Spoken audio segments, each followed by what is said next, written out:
ஹரி ஓம். ஓம் அமோகாய நமஹ. 110வது மந்திரத்துக்கு போகின்றோம். மோக என்றால் வீணாகுதல், அமோக என்றால் வீணாகாத தன்மை. உலகத்திலே நாம் எந்த ஒன்றை விரும்பி அடைந்தாலும், இந்த உலகத்தில் மட்டுமல்ல, கண்ணுக்கு தெரியாத உலகங்கள் எங்கு போய் நாம் எந்த பலனை அடைந்தாலும் அது அந்தவத்து பலம், முடிவுறுகின்ற பலன்.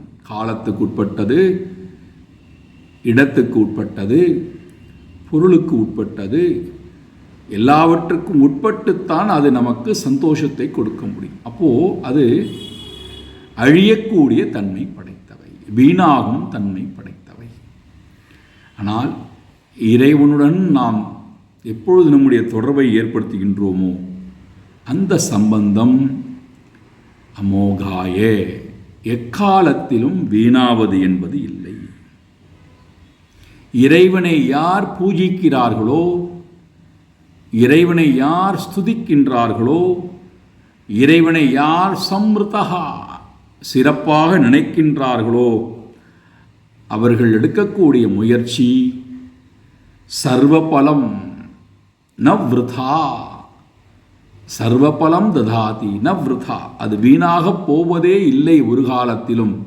அது நிச்சயமாக அவர்களுக்கு நல்ல பலனை, மேலான பலனை கொடுக்கின்றது.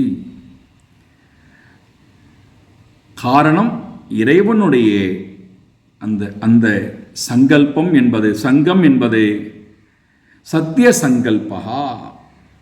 இறைவனுடைய சங்கம், இறைவனால் நமக்கு கொடுக்கப்படுகின்ற அந்த பலன், இறைவனுடைய சங்கல்பம் சத்திய சங்கல்பம் ஆகியனாலே அந்த சங்கல்பம், அந்த சங்கத்துடன் நாம் சேர்ந்தால் நம்முடைய வாழ்க்கை ஒரு காலத்திலும் வீணாகப் போவதில்லை. நமக்கு கிடைக்கக்கூடிய பலனும் ஒரு காலத்திலும் வீணாகப் போவது இல்லை. ஹரி ஓம்.